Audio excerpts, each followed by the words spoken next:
海南封关是什么意思？现在全国14亿人都在关注一件大事，这可是一次万亿级的大棋局。难道说海南真的要变成中国版的新加坡了？事情是这样的，2025年12月28号，海南即将迎来一个非常关键的历史时刻——全岛封关。这个封字一出来，很多人就误会了，各种猜测满天飞。有些人还担心以后去趟海南是不是得办个通行证啊？还有人以为是不是要建一个超级免税商城，甚至还有人说是不是要搞一个新的香港出来。如果所谓的封关只是为了卖点免税商品，那至于这么兴师动众、大费周章吗？大家好，我是微笑，今天这条视频就带大家一起来弄明白海南封关到底是个什么事儿，它会怎样改变我们的经济，对我们普通人又有什么实际好处呢？首先，我们得先搞清楚海南封关到底是啥意思。这个词真的很容易让人产生误解，但其实它绝不是说把海南这个岛给封起来了，而是一种特别的海关监管制度，是海南自由贸易港建设中的一个核心环节，也可以说是个重要的里程碑。简单来说，海南封关就是把整个海南岛变成一个特殊监管区，也就是说，它虽然属于中国境内，但在政策上就像是关外一样。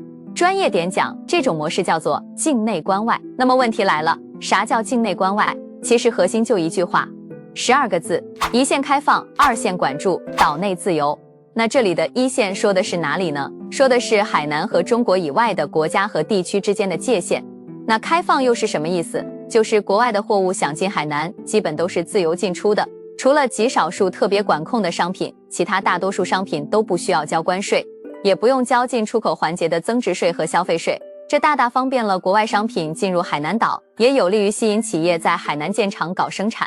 你可以把海南理解成一个巨型的超级中转站。以前国外商品进中国就像走独木桥，又窄又难走，还要交各种税。现在好了，海南成了一个35000平方公里的贸易高速口。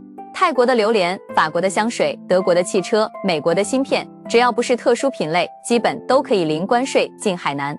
进来之后呢，不仅可以展示销售，还能就地加工。比如说澳洲运来一批羊毛，到了海南加工一下做成羊毛衫，只要加工过程中价值超过 30%， 这件羊毛衫再卖到内地就是免税的。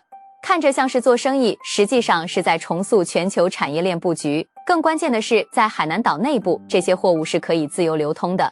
假如你现在在海南开个厂，原材料免税进，产品也免税转，资金还可以自由流通，你说这是不是对全球企业来说就像一个聚宝盆？所以说有人讲海南不是简单的搞一个自由贸易港，而是在打造一个全球商品中转枢纽。那说到这里，你可能要问了，这么开放，难道就不怕管理出问题吗？这就是我们中国人的聪明之处了。第二步叫二线管住。那二线说的是哪儿呢？就是海南和中国内地之间的界限。管住是什么意思？就是说，如果有货物想从海南运到内地，那就得按照正常的进口程序来操作，该交税的要交税，该检查的得检查。但如果这批货物在海南经过加工，增加的价值超过 30%， 那就可以免税进入内地了。这就防止了有人钻空子，比如说拿国外的东西简单贴个标签，换个包装，然后零关税卖进内地，那可不行，对内地企业打击太大了。所以这个 30% 的门槛就等于是在逼着企业要真刀真枪的去搞加工、搞制造。要想免税，那你得动真格的。这个制度不仅仅是在管货，其实它更是在管规则。我们在海南搞这个试点，是在探索一整套全新的贸易、金融、数据、流通规则。如果实验成功了，就能推向全国；要是失败了，影响也可控。换句话说，这是在用可控的方式尝试一次开放中的制度创新。这也符合哲学中对立统一的原理。看起来开放和管控是对立的，其实它们是互相配合的。最开放的制度一定要有最精准的管理，最大的自由必须建立在最有序的体系之上。好，说到这儿，我们再往深一点聊聊。回头看看过去40年，我们中国是靠什么发展起来的？靠的就是3来1补：来料加工、来样加工、来件装配和补偿贸易。说白了就是帮别人干活赚点辛苦钱。那时候我们是全球的廉价大工厂，但现在不一样了，我们变成了世界大工厂，技术和规模都有了，但也面临新压力。前有西方发达国家的技术封锁，后有东南亚国家的价格竞争。那我们怎么办？答案就是不跟他们在同一个层级上打仗，而是升维打击。海南自由贸易港正是我们跳上更高层级的平台。通过零关税这一招，我们不是为了抢低端制造，而是为了吸引高端产业链落户。你可以想象一下，特斯拉的电池如果在海南组装，成本能下降30%；辉瑞的新药如果在海南生产，价格也能便宜一半；苹果的芯片在海南封装，交货时间能缩短1倍。你看，这已经不是传统意义上的工厂了，更像是全球产业总部。我们不光要赚制造的钱，更要赚规则的钱。最妙的一点是，当世界各地的货物都在海南进行交易的时候，用什么货币最方便？当然是人民币了。所以海南也是人民币国际化的试验场，每一笔交易，每一次结算，都是在为人民币的国际推广铺路。这一招看起来没啥声响，实际上是润物细无声。有些人可能会说，现在海南的 GDP 还不到8000亿，这样一个地方能扛得住这么大的任务吗？未来真的可期吗？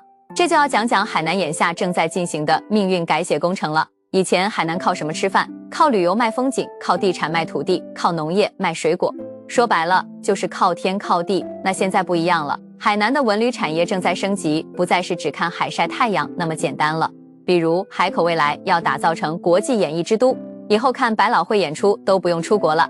三亚想打造亚太游艇之都，想玩游艇也不用飞去摩纳哥，就是要把全球高净值人群的钱包吸引过来，而现代服务业才是重头戏。你知道吗？新加坡有70%的 GDP 是靠转口贸易赚来的，货物连那都不经过，人家照样赚钱。